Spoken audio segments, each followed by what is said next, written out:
तो भाई आज का जो पॉडकास्ट है वो है कंस्पिरेसी थ्योरीज। दुनिया की सबसे क्या कहें फेमस या मिस्टीरियस कंस्पिरेसी थ्योरीज में से कुछ कंस्पिरेसी थ्योरीज आज डिस्कस करेंगे हम।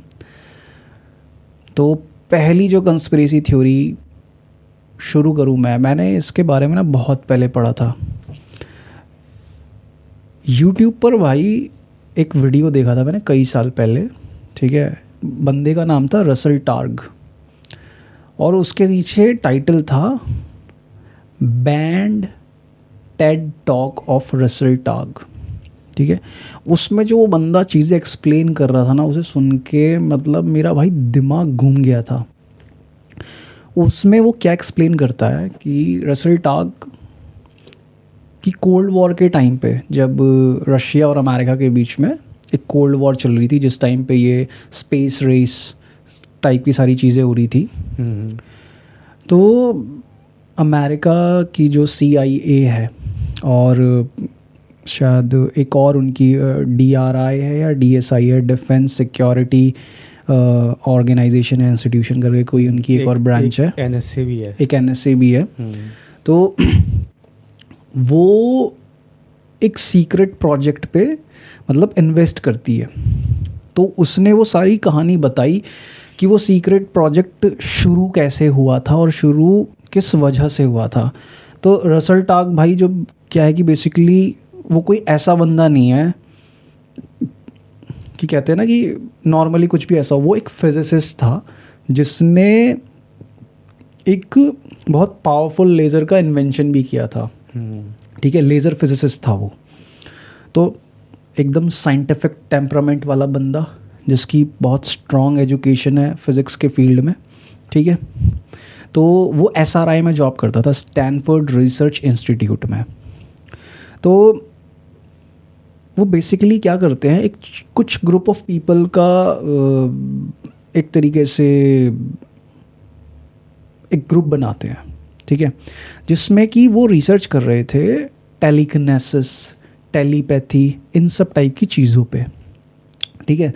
तो बेसिकली वो करते क्या थे कि वो एक अपने सब्जेक्ट को बोलेंगे कि आप बैठो एक डिफरेंट रूम में, ठीक है, जो पूरा का पूरा चारों तरफ से लॉक्ड होगा, और उसको ना वो टारगेट देते थे कि XYZ टाइप की चीज़ है, वो इस तरह की दिखती है। वो एग्जैक्टली क्या है वो नहीं बताएंगे उसको, कि वो इस तरह की दिखती है और ये XYZ कोऑर्डिनेट्स हैं उस जगह के, और अब आप हमको बताओ कि उस जगह का रियल टाइम स्टेटस क्या है।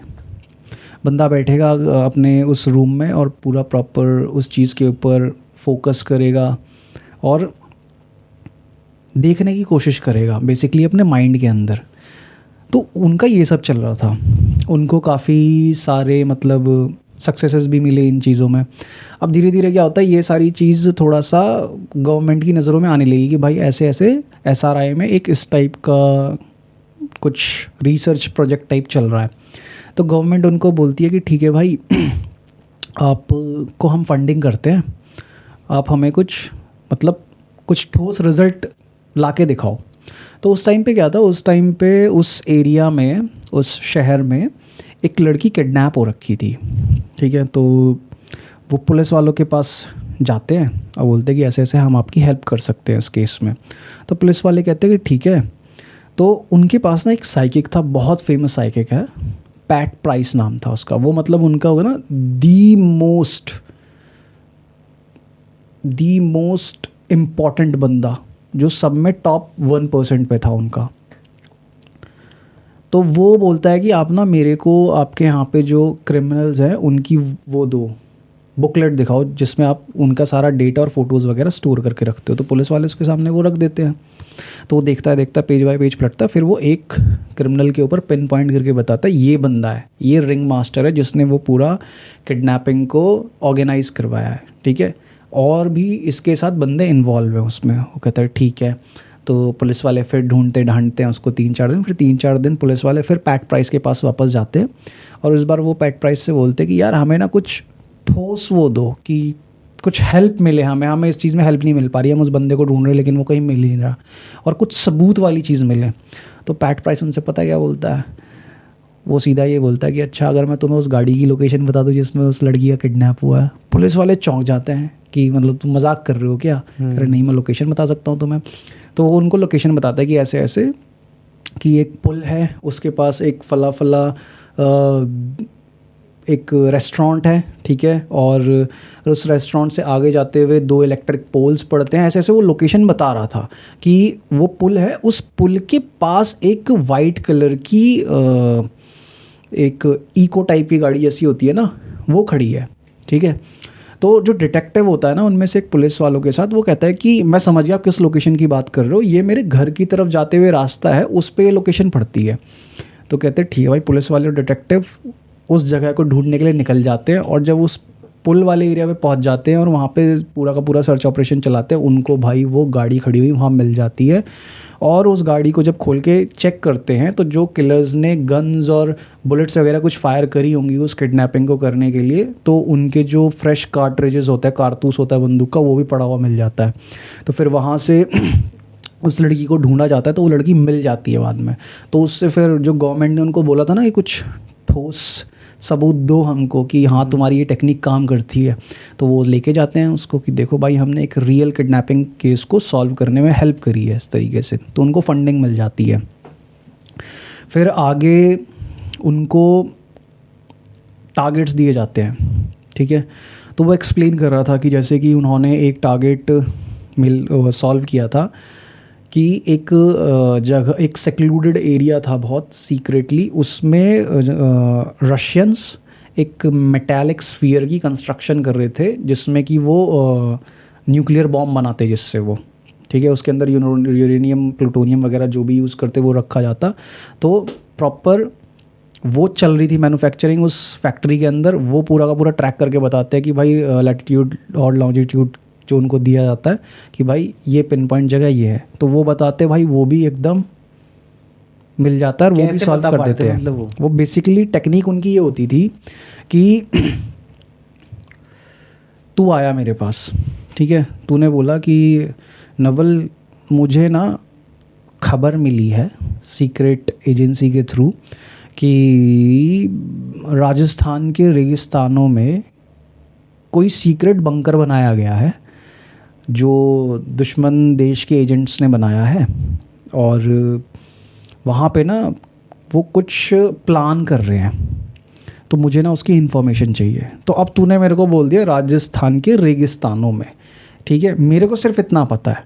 तो अब मैं अपने जो बंदा है जो रिमोट व्यूइंग करता है, इसको चीज़ बोलते हैं टेक्निक को रिमोट व्यूइंग, ठीक है। अब जो रिमोट व्यूइंग करता है बंदा, वो अपने माइंड में उस जगह को पिन पॉइंट इमेजिन करेगा, देखेगा उस जगह को, ठीक है, ध्यान में जाता जाएगा जाता जाएगा जाता जाएगा, और अपने आप ना जो उनके दिमाग में इमेजेस बननी स्टार्ट होंगी, ठीक है, वो उसको बताते रहेंगे कि मैं ये देख रहा हूँ, मुझे ये चीज़ दिखाई दे रही है, मुझे एक सड़क दिख रही है, एक रेत का टीला दिख रहा है, उसमें मेरे को वहाँ पे कुछ ऐसी चीज़ दिख रही है कि नीचे जाने का रास्ता है। वो ऐसे एक्सप्लेन करेगा बिट्स एंड वर्ड्स में, ठीक है, मतलब कि एक तरीके से लाइव कैम जैसे, एक्शन कैमरा जैसे कि लाइव कोई रिकॉर्डिंग कर रहा हो, साथ साथ उसमें दिखाई दे रहा है कि हाँ ये चीज़ें हैं आसपास, ये सब कुछ है, हाँ उसको ऐसा दिख रहा है।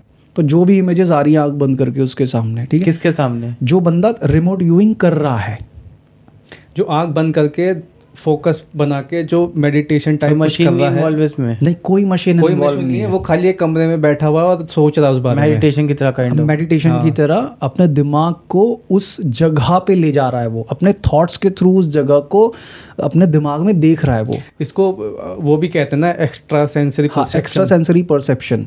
तो ES एक तो हो गया रिमोट व्यूइंग कि आप यहाँ बैठ के मेरे घर में क्या हो रहा है मैं आंखें बंद करके एक ध्यान की टेक्निक यूज़ करके वो देख रहा हूँ। तो वो चीज़ वो किया करते थे, ठीक है।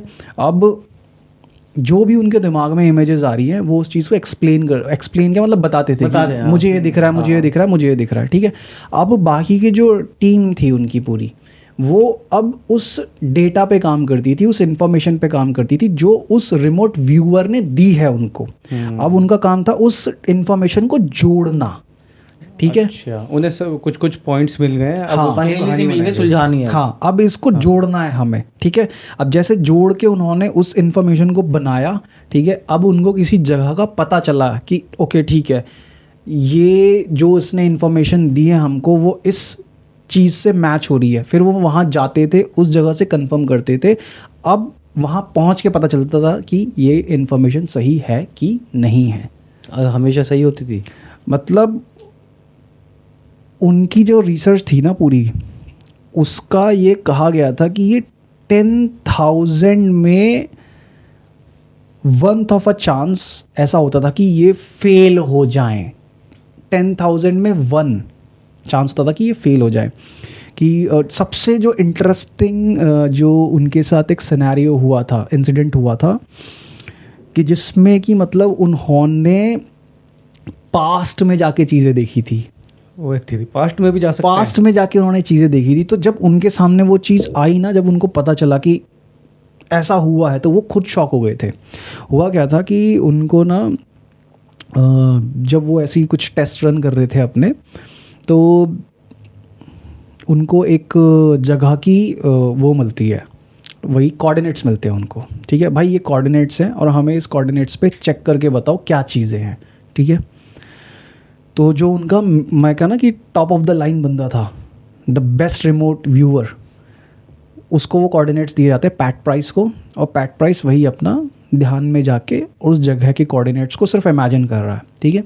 और जैसे जैसे उसके दिमाग में जो फर्स्ट सेकेंड थर्ड इमेजेस आ रही हैं, कुछ झलकियाँ दिख रही हैं किसी चीज़ की, ठीक है, तो वो उनको ड्रॉ करता जा रहा है पेपर पे, ठीक है। तो जब वो सब उसका हो जाता है, पूरा का पूरा सेशन कंप्लीट हो जाता है उसका, तो तब वो पेपर को दिखाता, सब पूरी इन्फॉर्मेशन को जोड़ते, तो बोलते कि भाई ये जगह ऐसी है, पूरा पेंसिल से ड्राइंग बनी हुई है उसकी, कि ये जगह ऐसी है, ये 2 स्विमिंग पूल हैं यहाँ पे, ऐसे आने का एंट्रेंस गेट है, ये सब है, ठीक है। और ना वो वहाँ पे ना उस ड्राइंग में 2 बड़े बड़े वाटर टैंक्स भी बनाता है, ठीक है। और वो उसको बोलता है कि ये स्विमिंग पूल है, साथ के साथ ये ना एक वाटर फिल्टरेशन प्लांट भी था ये। तो जब उनको वो जिनसे वो कोऑर्डिनेट्स मिले थे उनको वो कोऑर्डिनेट्स प्रोवाइड करे जाते हैं। वो कहते कि पहले तो वो कहते कि हाँ ठीक है, इस बंदे ने बिल्कुल ठीक बताया कि यहाँ पे स्विमिंग पूल है, पर ये जो 2 बड़े बड़े टैंक ये दिखा रहा है हमको और बोल रहा है कि ये एक समय पे वाटर फिल्ट्रेशन प्लांट था, ये चीज़ तो गलत है। तो कभी वाटर फिल्ट्रेशन प्लांट था ही नहीं, हमारे पैदा होने से लेके आज तक ये हमने स्विमिंग पूल ही देखा है इसको, ठीक है।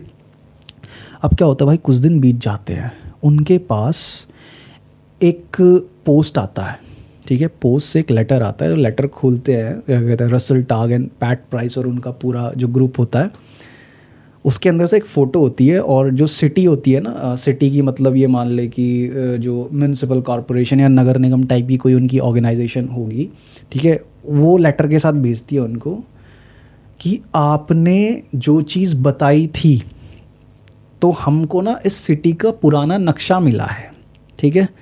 और उस नक्शे में जो आपने बड़े बड़े टैंक्स बताए थे वो थे, अच्छा वो होंगे उसमें, ठीक है। और हमने उस नक्शे के बेसिस पे ये बहुत पुरानी फ़ोटो भेजी है आपको उस जगह की, जिसमें वो जगह एक वाटर प्लांट थी स्विमिंग पूल होने से पहले। और जिस समय पे वो जगह वाटर प्लांट हुआ करती थी, तो उस पूरे शहर में ना वो जो 2 उसने बड़े बड़े टैंक बताए थे ना, वो 2 बड़े बड़े टैंक, वाटर टैंक्स थी सबसे ऊंची चीज़ थे उस शहर में, सबसे हाइट वाली चीज़। और ये बात पता है कितने साल पुरानी थी? 75 साल पुरानी। अच्छा, तभी उन्हें पता नहीं था। तभी उन्हें पता नहीं था। और वो बंदा अपनी उस रिमोट व्यूइंग टेक्निक के थ्रू उसने प्रेजेंट कंडीशन भी देखी उन कोऑर्डिनेट्स की, कि प्रेजेंट में वो जगह क्या है, और 75 साल पीछे देख पाया भाई वो टाइम में, 75 ईयर्स। यानी कि उसका परसेप्शन इतना तगड़ा था कि वो इतना, मतलब उसके थॉट्स, उसकी क्या कहें, उसके थॉट्स टाइम ट्रैवल कर गए, या उसकी जो क्या कहें कि वो जो इतना ज़्यादा फोकस्ड हो गया वो बंदा कि वो उस जगह के अंदर ही घुस गया, मतलब उस जगह का उसका चला गया, उसकी प्रेजेंट और पास्ट सब दिखाई दिया उसको। हाँ। और जो वो लोग कह रहे थे कि नहीं ये तो हमेशा स्विमिंग पूल था, तो तेरा पॉइंट बिल्कुल सही है कि 75 साल पुरानी चीज़ थी, तो जो लोग प्रेजेंट में थे उन्हें पता ही नहीं था, क्योंकि उनके पैदा होने से बड़े होने तक वो चीज़ एक जैसे मैं सिंपल बोलता हूँ, डिफेंस में गड्ढा देखा मैंने बचपन में, लोग कहते हैं मैंने देखा ही नहीं। हाँ, और मैंने देखा भी, पॉकेट में बहुत बड़ा गड्ढा था, जिसमें मट्टी सब निकाल के ले गए थे। और क्या, और हम पुराने हैं तो इसलिए हमें पता हाँ, है, जो नए उन्हें पता ही एग्जैक्टली। तो सेम वही चीज़ कि 75 ईयर्स पीछे मतलब टाइम में देखा, तो उनको ये चीज़ और पता चली कि भाई मतलब कि इस टेक्निक के थ्रू टाइम में पीछे भी देखा जा सकता है कि हुआ क्या क्या था। ठीक है, और भाई ये सारी चीज़ें थी, तो ये चीज़ शुरू क्यों हुई थी, ये सारा का सारा जो बेसिकली इस टॉप सीक्रेट चीज़ को बोलते थे ऑपरेशन स्टारगेट। एक टाइम पर अमेरिका इसको डिनाई करता था कि ऐसी कोई भी चीज़ एग्जिस्ट नहीं करती, ये सिर्फ एक कंस्पिरेसी थ्योरी है। लेकिन जब बाद में चीज़ें बाहर निकल के आने लगी तो फिर 1970s से ये चला था, मिड 70s से, और 1985 और 90s तक ये चीज़ मतलब लगभग कम से कम ही 15 से 20 साल तक ये पूरा प्रोजेक्ट चला था। तो उसके बाद भी 2005, 6, 7, 8 तक, आई थिंक सो अराउंड 12 के आसपास जाके यूएस गवर्नमेंट ने एक्सेप्ट करा कि हाँ ये चीज़ थी, इस टाइप का कोई प्रोजेक्ट था। तो इसको यूएस गवर्नमेंट ही वो कर रही थी फंडिंग। हाँ, ये टॉप सीक्रेट प्रोजेक्ट था उनका ये। यानी कि CIA इसको वो कर रहा था। रियलिटी में कोई ऐसा मतलब वर्क कर सकता है कि कोई कहीं बैठा हो, कहीं का इमेजिन करके बता पा रहा है। एग्जैक्टली। जो वो पूरी टेड टॉक थी ना, रसल टॉक की, वैसे तो यूट्यूब पे सर्च कर सकते हो, वो टेड टॉक आज भी है, बट वो टेड टॉक्स के चैनल पे नहीं है, वो लोगों ने डाउनलोड करके चैनल्स बना रखे हैं अपने, तो वहाँ डली हुई है वो।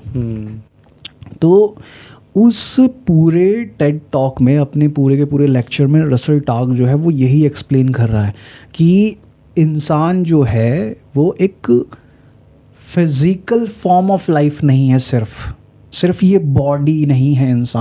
इंसान जो है एक नॉन लोकल एंटिटी है, कि वो डिफरेंट टाइम में हर जगह एग्जिस्ट कर सकता है, क्योंकि ये जो यूनिवर्स है और इंसान है एक हैं। तो वो पूरी उस टेक्निक को एक्सप्लेन कर रहा था कि हम कैसे करते थे, क्या करते थे। तो भाई वो टेड टॉक बैन कर दी, टेड ने अपने यूट्यूब चैनल से उसके पूरे लेक्चर को डिलीट कर दिया था। ये तो सब सीख जाते। अब सीख जाते, या दूसरा रीज़न ये हो सकता था क्योंकि वो बहुत पुराना वीडियो है, और I think so Russell talk इस टाइम पे अभी हमारे बीच में है भी नहीं, शायद वो पता नहीं एक्सपायर हो गए हैं 5-6 साल पहले।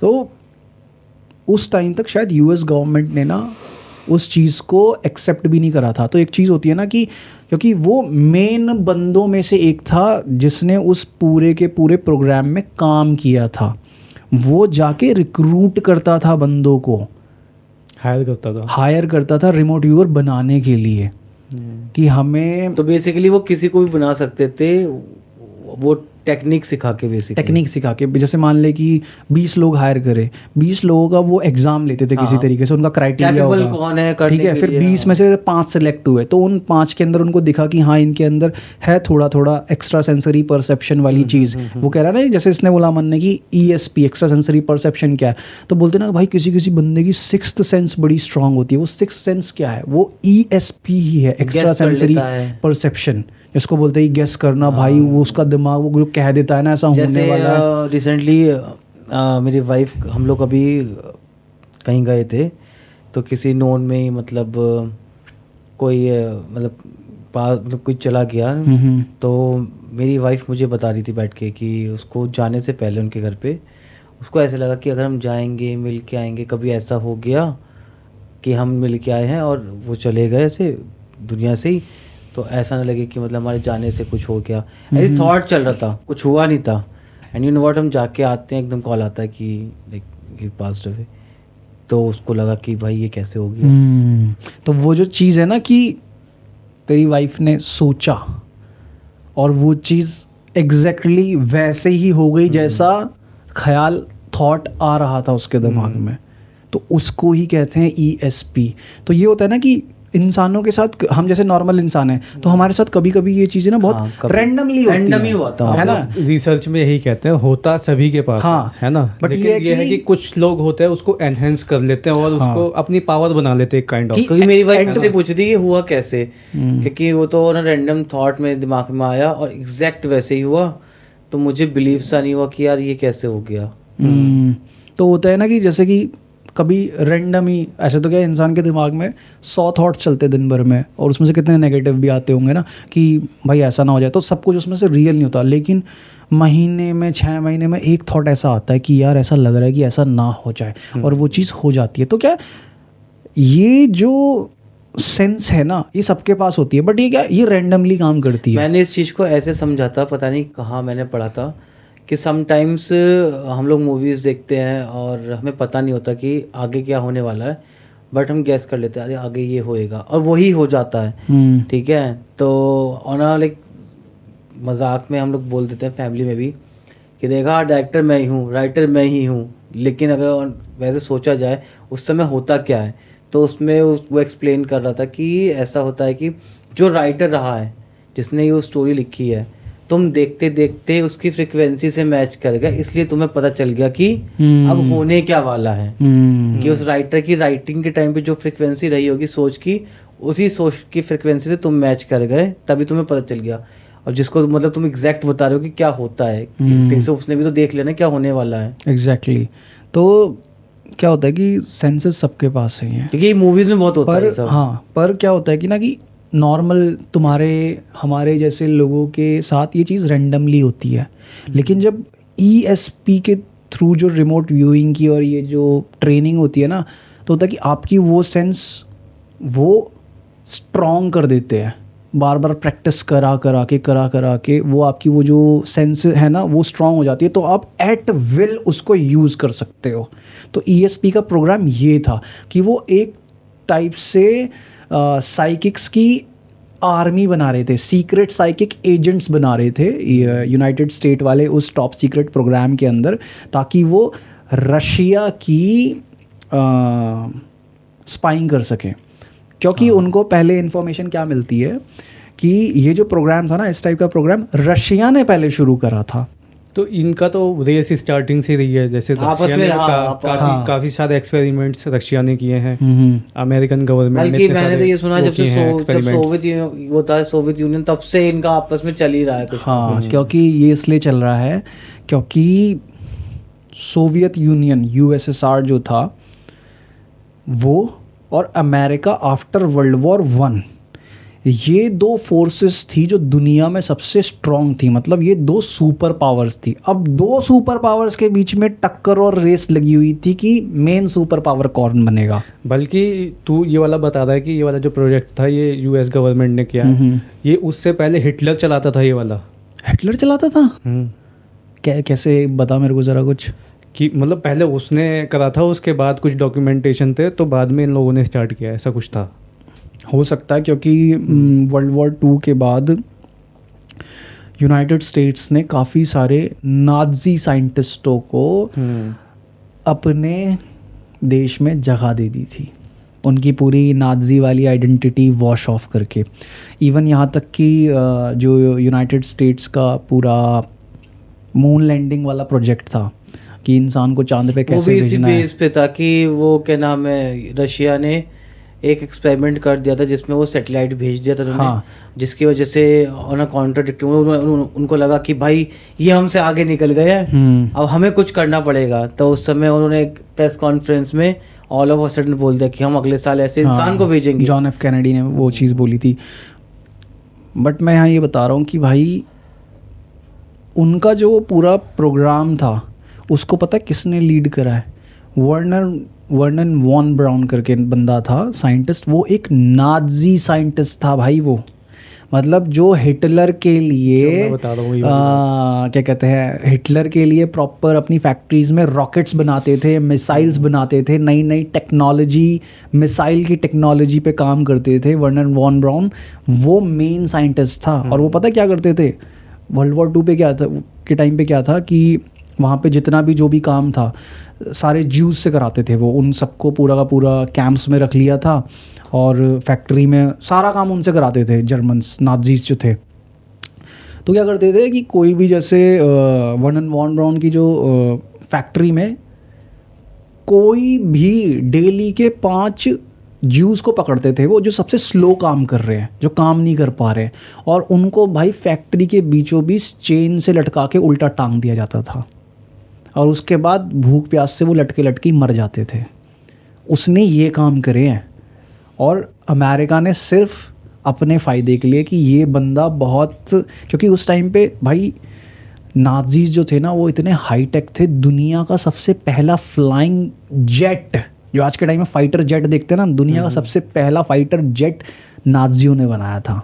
वो इतने ज़्यादा हाई टेक एडवांस थे भाई तभी टेक्नोलॉजी में। हर तरीके से उनको हर तरीके से जोड़ा जाता है कॉन्स्पिरेसीज में, चाहे वो एडवांस्ड टेक्नोलॉजी हो, चाहे सीक्रेट्स हो, चाहे कॉन्स्पिरेसी हो, वो हर उसमें एग्जिस्ट करता है वो, क्योंकि वो मतलब ऐसी ऐसी जगहों में घुसे हुए थे ना भाई। हाँ, जैसे हमारे लास्ट कॉन्वर्सेशन में ये भी पता था कि भाई ये लोग वहाँ पे भी घुसे हुए थे, अंटार्कटिका में भी, और वो तिब्बत में भी घुसे हुए थे, तिब्बत में भी, और वो जो हिंदुओं का शंबाला वगैरह उसको ही ढूंढने घुसे हुए थे वो तिब्बत हर जगह घुसे हुए हैं। तो इसलिए कॉन्स्पिरेसी मतलब ये लोग वो नहीं है कि ऐसा नहीं हो सकता, ये लोग पहले पता करते हैं कि ऐसा है, सच है ये मतलब बेसिकली क्या था कि हिटलर की जो रुचि थी वो occult, super natural, super power type की चीज़ों में बहुत ज़्यादा थी।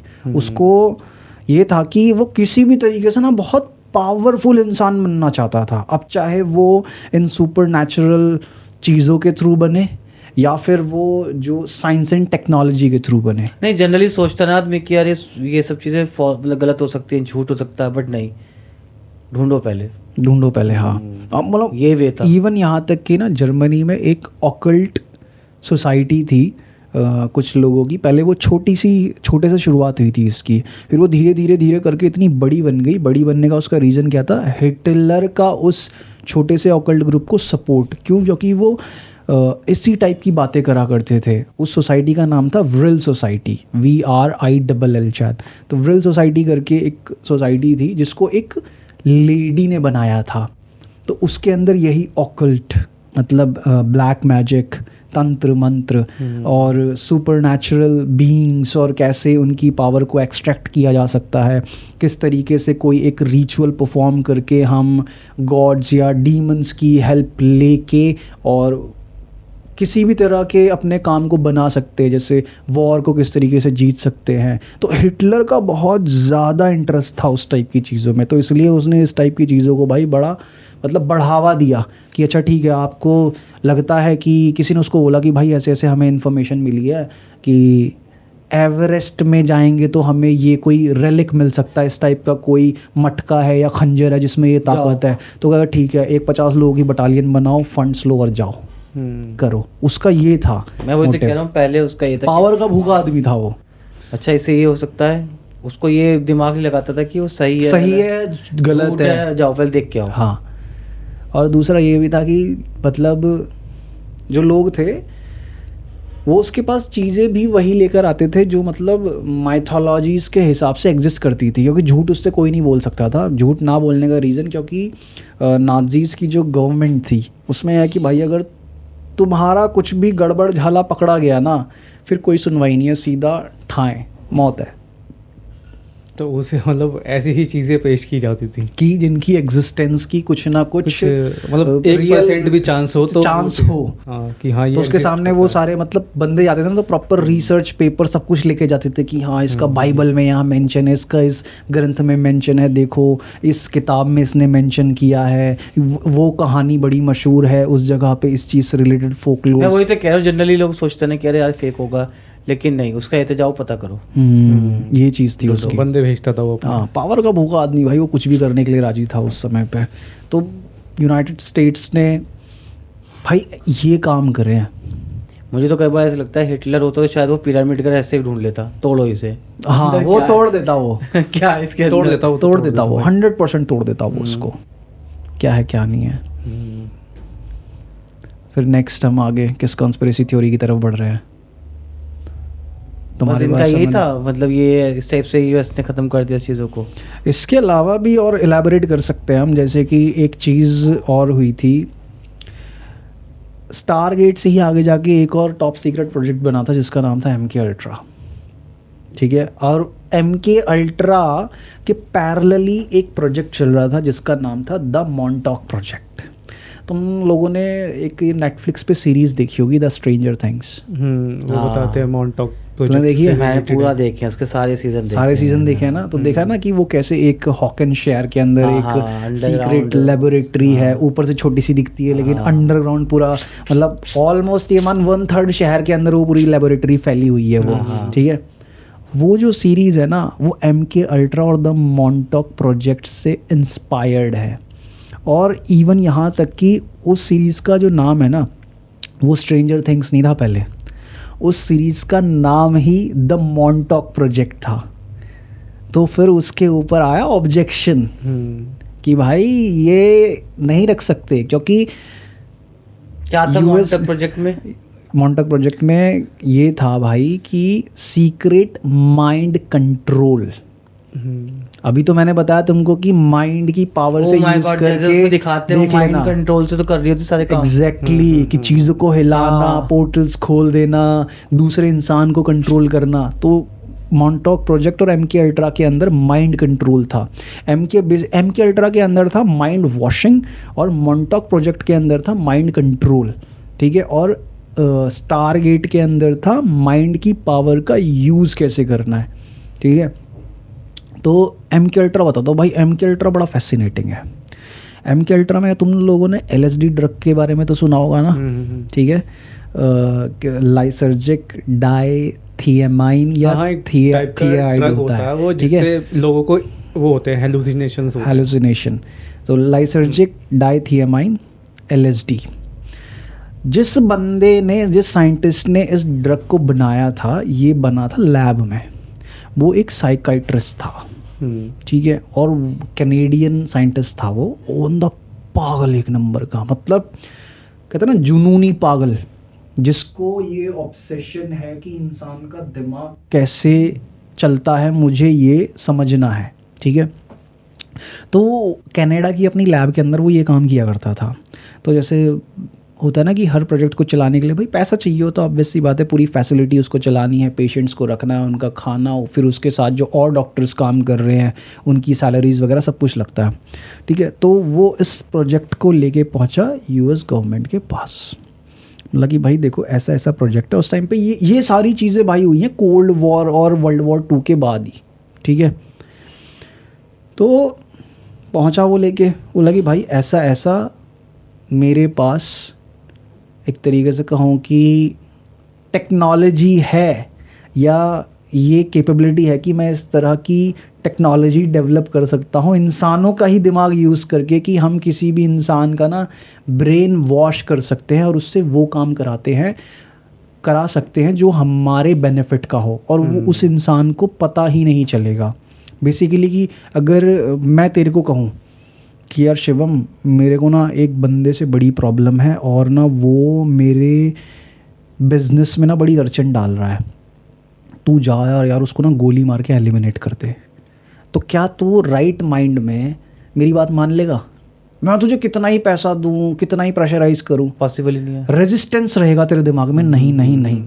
लेकिन जो उस डॉक्टर की टेक्निक थी LSD का यूज़ करके, वो टेक्निक अगर तेरे पे अप्लाई करी जाती और तब मैं तेरे को बोलता ना कि भाई तू जा और उस आदमी को गोली मार, तो एक बार भी रेजिस्ट नहीं करता, तू जाता गन उठाता और उस बंदे को गोली मारता, मेरे पास आता कि भाई काम हो चुका है, और तुझे पता भी नहीं होता कि तूने ये काम किया है।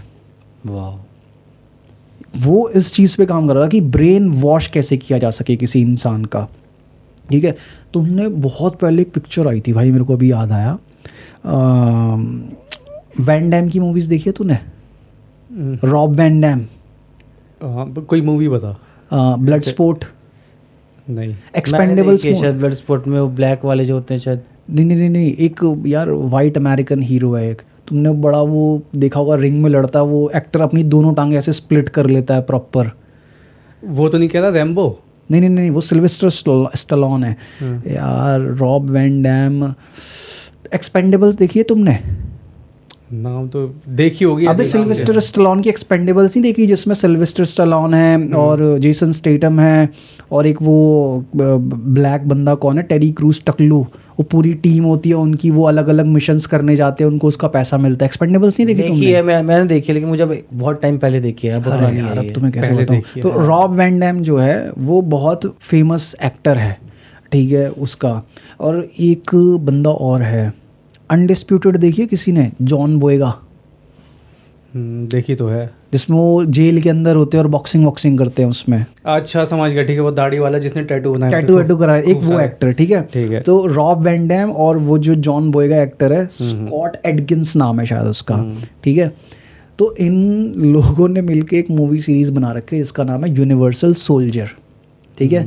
तो उस मूवी के अंदर यही दिखाया गया है कि यूएस आर्मी क्या करती है, अपनी जो CIA क्या करती है, यूएस आर्मी से कुछ ऐसे ग्रुप ऑफ इंडिविजुअल्स को हायर करती है जो बहुत ही कह सकते हैं कि हाईली ट्रेंड थे। मतलब होता है ना कोई मतलब हाईली ट्रेंड इस तरीके से कि भाई बंदूक चलाना, हैंड टू हैंड कॉम्बैट में बहुत ज़्यादा आगे थे वो बाकी सोल्जर्स से, उनको हायर करती है वो, और उनको एक ऐसे प्रोग्राम के अंदर डालती है जिसमें यही होता है, उनके दिमाग को पूरा का पूरा सिर्फ और सिर्फ इसी टाइप के ड्रग्स का यूज़ करके एक रोबोटिक माइंड बना दिया जाता है, ठीक है। और उनके अंदर कैपेबिलिटीज़ ऐसी डाल दी जाती है कि अगर उनका कोई हाथ कट जाए ना तो वो हाथ अपने आप कुछ दिनों में रीजनरेट हो सकता है, इस तरीके से। और जैसे विंटर सोल्जर में देखा तुमने, वो बकी बांस है, ठीक है, एक हाथ लोहे का ना, हाँ, तो उसको कुछ कोड्स वगैरह बोलते थे और वो एक्टिवेट हो जाता था, और उसको फिर जो ऑर्डर दिया जाए वो काम करता था। तो बिल्कुल ये MK अल्ट्रा में इस तरीके से होती थी चीज़, ठीक है। एक और मूवी का नाम याद आया था मेरे को यार, बड़ी हाँ, जेसन बॉन्ड देखिए किसी ने? बॉर्न आइडेंटिटी, जेसन बॉन्ड, जिसमें जेसन स्टेटम है, वो वाली? अरे नहीं यार, जिसमें वो है मैट डेमन है। जेसन नाम है तो जेसन स्टेटम नहीं, the born identity, the born series की देखिए मूवीज तुमने? अरे यार बहुत बढ़िया, ठीक है। उसमें ऐसी बता रहा है वो। अरे यार कमाल की मूवीज है, तुम देखो तो। मुझे एडवेंचर वाली ज़्यादा पसंद है। एडवेंचर ही है इस मूवीज में भाई, एक्शन भी होगा। मैं तो भाई अभी तक उस चीज़ एक्शन प्लस एडवेंचर, मैंने जब वो समझ जाए कि हाँ भाई, जैसे उसमें वेब सीरीज में दिखाया हुआ है माइंड को कंट्रोल, उसमें तो बहुत सारे तरीके भी दिखाए हुए हैं, कैसे कैसे वो ट्रेंड कर रहा होता है सबके दिमाग को, कि वो कैसे इन्हेंस हो जाए, कैसे वो कंट्रोल कर सके माइंड का, ठीक है। स्ट्रेंजर थिंग्स में दिखाते हैं, तो मतलब ये वहाँ से निकल के आया है ये चीज़। ये स्ट्रेंजर थिंग्स की पूरी इंस्पिरेशन MK अल्ट्रा और द मॉन्टाक प्रोजेक्ट थी। तो MK अल्ट्रा में वो क्या, हाँ, जेसन बॉन्ड बता रहा था। तो भाई जेसन बॉन्ड में क्या होता है, मैट डेमन उसमें हीरो है। द मार्शियन तो देखी होगी तूने? हाँ, उसमें जो एक्टर है ना वही एक्टर उसमें मेन है। गया था वो वाला। तो हुआ क्या उसमें? तो जो मैट डेमन होता है ना, सेम उसमें भी यही करते हैं, उसको भी मतलब उस पे तो बचपन से ही नज़र रखी जा रही होती है, क्योंकि उसके जो फादर होते हैं ना, उसके फादर ही उस टॉप सीक्रेट माइंड, उसमें मूवी में प्रॉपर बताया नहीं गया कि हाँ ये फला ऑपरेशन है, बट बताया गया कि उसके जो फादर हैं वो बचपन, मतलब जब जेसन बॉन्ड पैदा हुआ था उस टाइम से ही उसके फादर एक top secret military mind control program में साइंटिस्ट थे, जिन्होंने अपने बेटे पे बचपन में एक्सपेरिमेंट्स कर रखे थे। तो जो वो सीक्रेट ऑर्गेनाइजेशन थी ना, वो जेसन बॉन्ड को बचपन से ट्रैक कर रही होती है, और उसके लाइफ के इंसिडेंट, होने वाले इंसिडेंट्स को इस तरीके से वो क्या कहते हैं ना कि ऑर्गेनाइज करते हैं कि उसको भी पता नहीं चलता कि उसको मिलिट्री में जाना है। तो उसको ऐसा लगता है कि उसने वो अपने लिए चूज़ करा है मिलिट्री वाला ऑप्शन, बट नहीं, उसके लिए चीज़ें ऐसे प्लान कर दी कि वो मिलिट्री में ही जाए, ठीक है। और मिलिट्री में जाने के बाद जैसे ही वो जाता है तो उसको वो सीक्रेट माइंड कंट्रोल वाली ब्रांच में हायर कर लेते हैं, और उसके ऊपर सेम वही चीज़ें करी जाती है। ये तो मूवी बताता है, मूवी के सीन बताता है। हाँ, तो सेम बताता है। कौन सी मूवी बताई तूने? जेसन बॉन्ड, पूरी सीरीज है उसकी, Jason bond, the born identity, है ना, इस तरीके से। थोड़ी सही सी ये उसी जो सीक्रेट माइंड कंट्रोल प्रोग्राम थे उसी से इंस्पायर्ड है ये मूवी। तो होता क्या है कि भाई सेम वही, उसको भी अलग अलग ऑपरेशंस पे भेजा जाता है और टारगेट्स एलिमिनेशन ये सब होता है, ठीक है। अब वो बंदा पहुंचा था वहाँ पे जाके, तो उसको यूएस गवर्नमेंट ने दे दिया था, फाइनेंस कर दिया था। हाँ, तो होता क्या है कि जब गया उसने अपने सारे के सारे चीज़ें बताई, उसने वो LSD ड्रग बताया हाँ, कि कि ये ऐसा ड्रग कर बनाया दूंगा मैंने मैं। कि ऐसा हो जाएगा वैसा हो जाएगा। तो उसने यूएस ने बोला कि ठीक है, क्योंकि उस टाइम पे यूएस ये था कि किसी भी तरीके से हम इस माइंड कंट्रोल साइकिक वाली चीज़ों में रशिया से पीछे नहीं रहने चाहिए। उसने सबसे बोला आगे कि रहे हम तो। हाँ, उसने बोला कि ठीक है करो। तो भाई वो कैसे करते थे पता है, टेस्ट सब्जेक्ट कैसे उठाते थे वो। तो वो पहले तो वो बंदा आ गया यूनाइटेड स्टेट्स में भाई, वो बंदा अपना हो गया सेटल और चला रहा है अपनी पूरी फैसिलिटीज़। अब था कि अब मैं तेरे को बोलूँ कि भाई आजा मेरे पास और तेरे ऊपर मैं एक्सपेरिमेंट करूँगा दिमाग पे। ऐसे तो कोई भी नहीं आने कोई भी नहीं आने का भाई, कोई भी नहीं आने का। तो पता क्या करते थे भाई, जो ब्रॉथल्स चलते हैं जहाँ पे ये प्रोस्टिट्यूशन वगैरह काम होता है, ठीक है, वहाँ पे जो ये प्रोस्टिट्यूट्स होती थी ना, उनको पैसे देते थे वो लोग, ठीक है, कि भाई ये लो पैसे, और तुम्हारा कोई भी कस्टमर जो है वो जब तुम उसको रूम में लेकर आओ, तुम्हें कुछ नहीं करना, ये छोटा सा वायल है ड्रग का, तुम्हें इसको बस उसकी ड्रिंक में पलट देना और उसके बाद तुम्हारा काम ख़त्म। कि ठीक है। तो प्रोस्टिट्यूट्स जो होती थी अपने कस्टमर्स को लाती थी और बोलती ठीक है मैं अभी चेंज वेंज कर आ रही हूँ, चेंज करने के बहाने जाके और अपना वो ड्रग निकाल के ड्रिंक्स में पलट देना, उसको ला के देना ड्रिंक। अब ड्रिंक लेने के बाद वो बंदे का दिमाग क्रैक हो जाता था, ठीक है। और उसको मॉनिटर कैसे करते थे, ठीक है, जैसे मान कि ये रूम है पूरा, ठीक है, यहाँ बेड लगा हुआ है, यहाँ प्रॉस्टिट्यूट है, वो बंदा ड्रग ले रखा है। अब ड्रग लेने के बाद जो भी होता है, तो ये बेड है, ये बेड के सामने ड्रेसिंग मिरर है और उस ड्रेसिंग मिरर के पीछे एक रूम बना हुआ है और उस मिरर में से सब कुछ दिख रहा है इधर। तो वो पूरा वहाँ बैठ के देख रहे हैं, मॉनिटरिंग कर क्या रहे हो रहा हैं। है। टू वे मिरर है, मतलब हाँ, कि वो टू वे मिरर है, जैसे उसमें इंटेरोगेशन रूम में रहते हाँ, हैं तो उस टाइप टू वे मिरर है और उस मिरर के पीछे एक छोटा रूम बना हुआ है जिसमें पूरी 3-4 लोगों की टीम बैठी हुई है और वो मेन साइंटिस्ट बैठा हुआ है और वो देख रहा है कर रहा है कि कैसे वर्क अब वो बंदा उनका टेस्ट सब्जेक्ट है। अब चाहे भले ही वो उस प्रोस्टिट्यूट के साथ ड्रग लेने के बाद सेक्स कर रहा है, तो वो भी देख रहे हैं बैठ के, वो एक हिस्सा है उसका कि हाँ, experiment हाँ का कि हिस्सा। हाँ कि अब इसके दिमाग में क्या होता है ना, वो लोग देख के क्या उस वो प्रोस्टिट्यूट को ये बोल के रखते थे कि तुम्हारा काम है सिर्फ इस इंसान को कैसे भी ये ड्रग पिलाना, उसके बाद जो भी होता है तुम्हें होने देना है।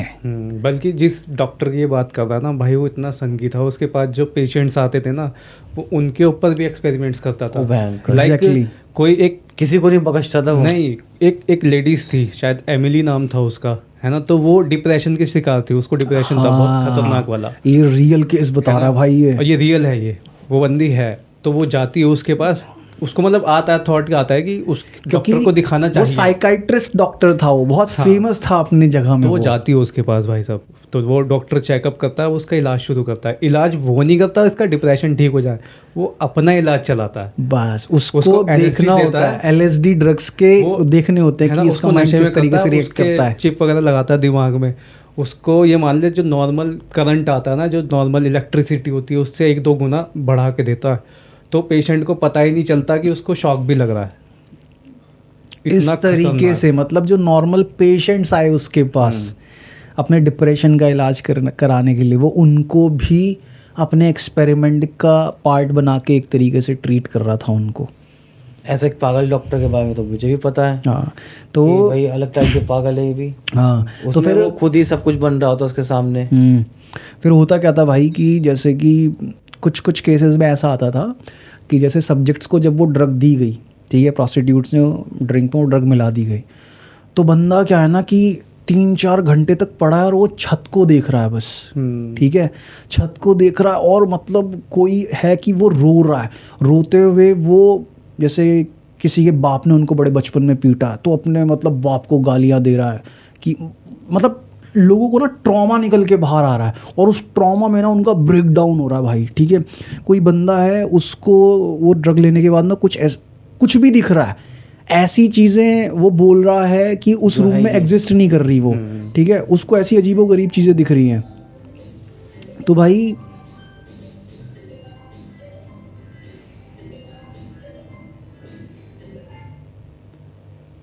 भाई होता क्या है कि जब ये सब चल रहा होता है ना, तो उनमें से वो टेस्ट सब्जेक्ट को ना छांटते भी हैं कि कौन हमारे काम का है।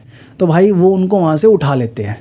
उठाने के बाद वो ले गए उनको अपनी फैसिलिटी में। अब जैसे बंदा उठे ना वहाँ पे कि अरे मैं यहाँ कैसे पहुँच गया, तो उसको बोलते थे कि यार ऐसे ऐसे कल तुम हमको ऐसे बाहर पड़े हुए मिले, तो तुमको किसी ने हॉस्पिटल में पहुँचा दिया ऐसे ऐसे, और हमने तुम्हारे टेस्ट वगैरह करे हैं, तो पता नहीं तुमको ऐसे ऐसे दिमागी बीमारी निकली है, ये है वो है, तुम्हारे दिमाग में चोट है, ऐसे उनकी फर्जी रिपोर्ट बना के।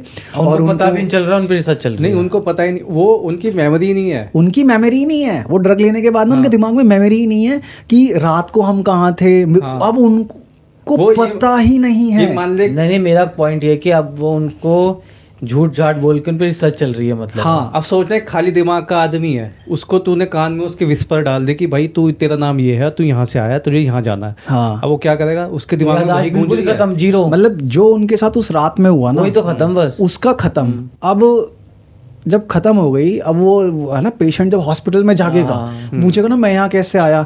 अब वो अपनी जो बनावटी कहानी है वो उसके दिमाग में डालते थे और उसको बोलते थे तुम्हारी दिमागी बीमारी है, ये है वो है, तुम्हारी रिपोर्ट्स आई हैं ऐसे ऐसे, और अब ये दवाइयाँ हैं। अब कोई भी सोच लेगा कि जो तुम्हें लेनी है, हाँ, जो तुम्हें लेनी है, और हर हफ्ते तुम्हें हमें यहाँ आके रिपोर्ट देनी है कि क्या चेंजेस महसूस कर रहे हो तुम।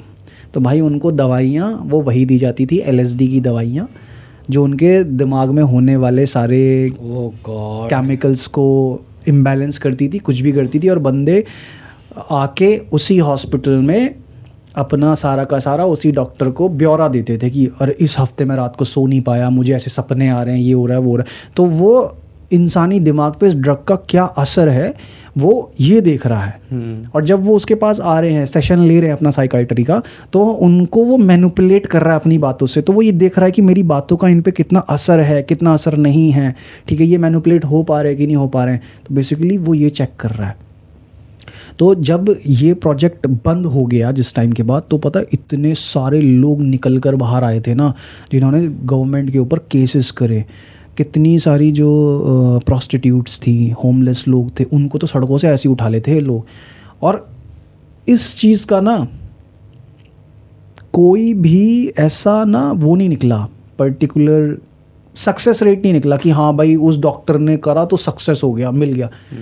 सिवाय इस चीज़ के कि जितने भी लोगों के ऊपर उसने एक्सपेरिमेंट्स करे, भाई उन सब लोगों के दिमाग एक तरीके से टूट गए, ये समझ ले। वो नॉर्मल इंसान रह ही नहीं गए, डिप्रेशन काइंड ऑफ चलेगा। मतलब उन किसी का डिप्रेशन 1 पे था ना, तो अब वो साला 100 हो गया। वो उस चीज़ से बाहर ही नहीं है, क्योंकि दिमाग टूट गया अब, बिल्कुल नॉर्मल इंसान की तरह रह ही नहीं गया उनका दिमाग। तो पागल था ना भाई, वो तो पूरा ही पागल था, जैसे ही बता रहा है स्टोरी। पागल तो दिमाग टूट गया। और इवन यहाँ तक कि एक लार्ज स्केल एक्सपेरिमेंट भी हुआ था। तुम कभी गूगल पे सर्च करना है, यूट्यूब पे भी सर्च करके ना डॉक्यूमेंट्री देखना, नाम डालना चार्ल्स ब्रॉनसन, ठीक है। तो चार्ल्स ब्रॉनसन क्या था भाई कि एक बंदा था, ठीक है, जिसको यही MK अल्ट्रा वालों ने उठाया था और उसके ऊपर एक्सपेरिमेंट्स करे थे, LSD वगैरह दे दा के, ठीक है। और उसका पूरा ब्रेन वॉश कर दिया कि भाई और ब्रेन वॉश करके उसको भेज दिया बाहर और बोला कि ना तुम ऐसे कल्ट बनाओ। तो भाई उस बंदे ने ना, तो यकीन नहीं मानेगा, एक पूरा लगभग 400 से 500 लोगों का cult, may be more than that, ठीक है, 500 लोगों का कल्ट एक बंदे ने कल्ट बना दिया 400 से 500 लोगों का जोड़ के, ठीक है। उसमें क्या करते थे वो लोग? उसमें भाई एंटी गवर्नमेंट बने हुए थे वो, बिल्कुल, ठीक है। और इस तरह की बातें होती थी कि मतलब कि हम गॉड में नहीं मानते, गॉड डजंट एग्जिस्ट, कोई एक फिक्शनल एंटिटी है वो एग्जिस्ट करती है। चार्ल्स ब्रॉनसन ये कहता था कि मैं भगवान हूँ भैंस की आँख, तेरी। वो ये कहता था कि आई एम द गॉड, ठीक है, इस तरीके से। और मतलब वहाँ पे LSD ड्रग्स चलता था, अभी मार्केट में घूम रहे हैं। हाँ, आई एम द गॉड वाले, उनको यही तो नहीं दे रखा। पता नहीं भाई, पता नहीं, हो सकता है, नहीं भी हो सकता, कह नहीं सकता कुछ, ठीक है। तो भाई अब होता क्या है कि वहाँ पे उसका कर्ज था, वहाँ पे ही LSD वगैरह चलती थी खूब, ठीक है। और वो क्या कर रहे थे कि जैसे पुलिस वाले थे उनको मार रहे थे, लोगों को सड़कों से उठा रहे थे, ठीक है, उनको कैप्चर कर ले रहे थे। तो मतलब एक तरीके से ना उन्होंने एक जगह पे ना पूरा का पूरा एक बड़ी सी जगह ले रखी थी और उन्होंने पूरा अपना ग्रुप और आर्मी टाइप का बना रखा था। बहुत खतरनाक गेम था भाई उनका। और फिर जब वो पकड़ा गया, पुलिस ने उसको पकड़ा कि हाँ तुम ड्रग्स वगैरह का ये काम कर रहे हो, प्रोस्टिट्यूशन का काम चल रहा है तुम्हारे यहाँ पे, ये सब। तो उस बंदे का दिमाग ऐसा ख़राब था ना भाई, उसके इंटरव्यूज़ देखना तुम, वो कैमरे पे सीधे एक्सेप्ट कर रहा है कि हाँ मैं ये कर रहा हूँ। और उसका ब्रेन वॉश्ड है ना, बट वो तो उसका ब्रेन, हाँ ब्रेन वॉश्ड है और उसका ब्रेन क्रैक्ड है। अब कुछ भी बोल रहा है उसके दिमाग में ना एक इमेजिनरी आइडेंटिटी है उसकी अपनी, हाँ ठीक है, एक कैरेक्टर पकड़ लिया उसने। हाँ अब वो कैरेक्टर बन चुका है वो तो। और ऐसे ऐसे वो मतलब बयान देता था ना, रेसिस्ट बिल्कुल भयंकर, और एंटी ज्यूज़ की, मतलब हिटलर ने ज्यूज़ के साथ जो किया था वो बिल्कुल सही था, ख़त्म कर देना चाहिए इनको तो, और ऐसे ही मतलब अंट शंट क्या क्या नहीं बोलता था वो।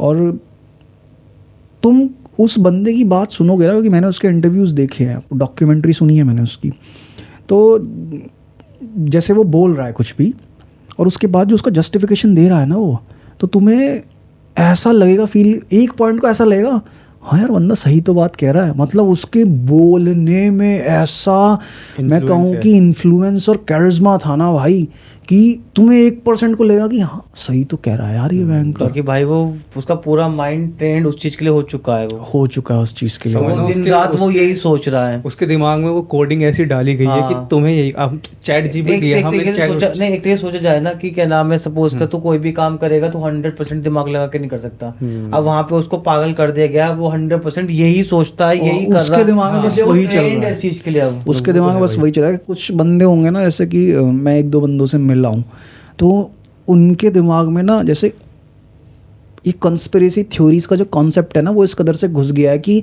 उनको ऐसा लगता है कि हमें जो पढ़ाया लिखाया गया वो मतलब सिरे से हर चीज़ को नकार ही देते हैं। फिर कौन जो कुछ लोग, 1-2 लोग, 2-3 लोग ऐसे मिले हैं मेरे को, हाँ मिले हैं मेरे को सर्कल में ऐसे, कि जो कंस्पिरेसी थ्योरीज पे इस तरीके से मतलब घुसा चुके हैं ना अपना दिमाग, कि वही चीज़ कि उनके दिमाग में अब वही है कि मतलब 1-2 बंदे तो मेरे को मिले ऐसे भाई, वो कह रहे अर्थ फ्लैट है भाई, सच में फ्लैट है अर्थ।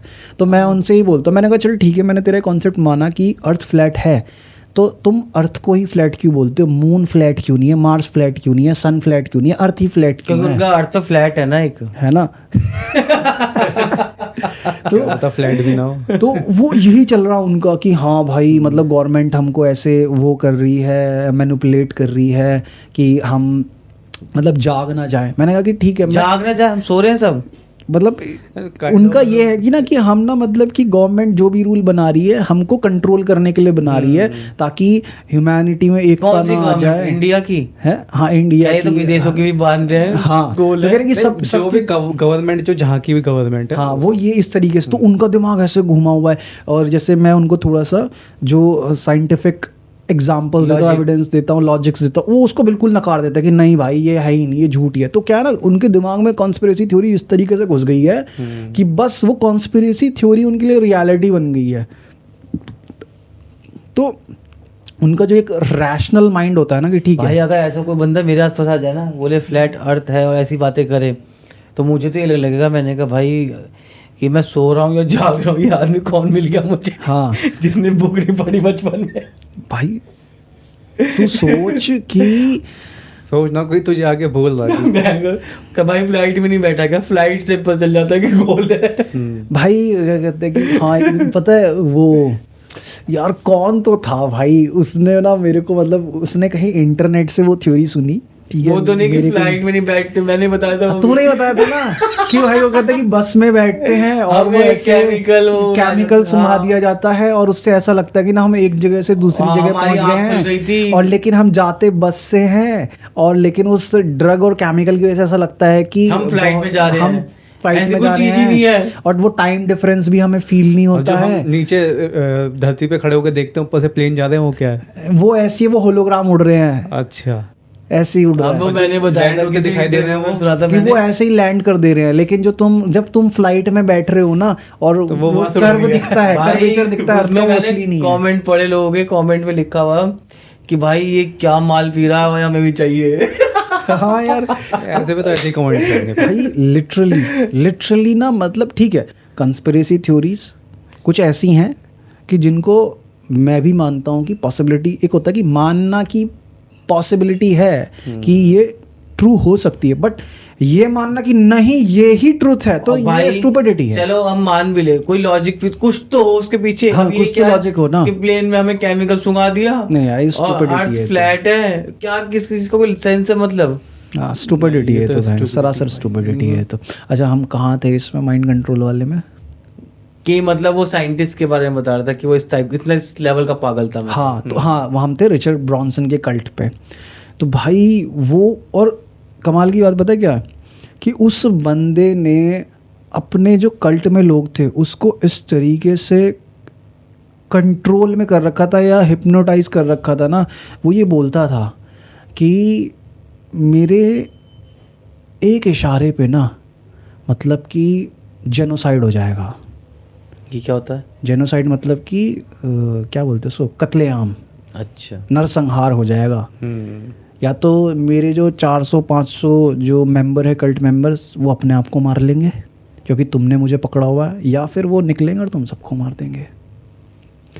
एक उसकी कोर्ट हियरिंग है। अब सोच, आज के टाइम पे जो नाजीज का जो सिंबल था, हैकन क्रूज, ठीक है, उसको कोई ऐसे टैटू वैटू करा के कहीं डिस्प्ले कर सकता है? नहीं कर सकता ना भाई। वो बंदा उस टाइम पे वर्ल्ड वॉर 2 के बाद की ये सारी कहानी, वो कोर्ट रूम में पता जब गया था, सोच की भाई, मतलब उस बंदे के दिमाग से ना डर नाम की चीज़, वो इमोशन, वो वर्ड ही इरेज हो रखा है भाई। अपने माथे पे ना वो बना के वो गया था सिंबल बना के गया हुआ और कोर्ट में बैठा हुआ है। उसको ये जरा सा तिल्ली भर का डर नहीं है भाई कि जज इस बात से एक तरीके से वो हो सकता है, रिएक्टिव हो सकता है, और वो मेरी सज़ा और बढ़ा देगा। फ़र्क नहीं पड़ता मेरे को भाई। इस तरीके से ब्रेन वॉश था भाई वो, इस तरीके से। तो मतलब लिटरली वो CIA का ना वो भेजा हो, छोड़ा हुआ वो था, वो क्या बोलते हैं उसको, स्पेसिमेन। वो चलता फिरता उनका एक्सपेरिमेंट था वो। उनकी कठपुतली हाथ होगी। हाँ, कि एक्सपेरिमेंट था, इस लेवल तक MK अल्ट्रा था। अरे यार CIA तो पता नहीं कहाँ कहाँ घुसी हुई है। बहुत बहुत बहुत ऐसे अंदर ऐसे तक। एक्सपेरिमेंट्स हैं ना जो नॉर्मल पब्लिक को भी नहीं पता, जो अभी ये कॉन्स्पिरेसी बन के हमारे सामने है। कुछ तो ऐसे भी है जो नहीं पता, जो नहीं पता। और ये कॉन्स्पिरेसी थ्योरीज भी कैसे निकल कर आती हैं बाहर। कहते तो हैं जो मूवीज बनती है कहीं ना कहीं इंस्पायर्ड होती है एक दूसरे से ही। तो कॉन्स्पिरेसी थ्योरीज कैसे बनती है भाई, कैसे निकल कर आती हैं बाहर? ये ऐसा होता है कि उस प्रोग्राम से जुड़े हुए कुछ लोग होंगे, ठीक है, जो थोड़ी थोड़ी इन्फॉर्मेशन को, पूजा हो रही है घर में,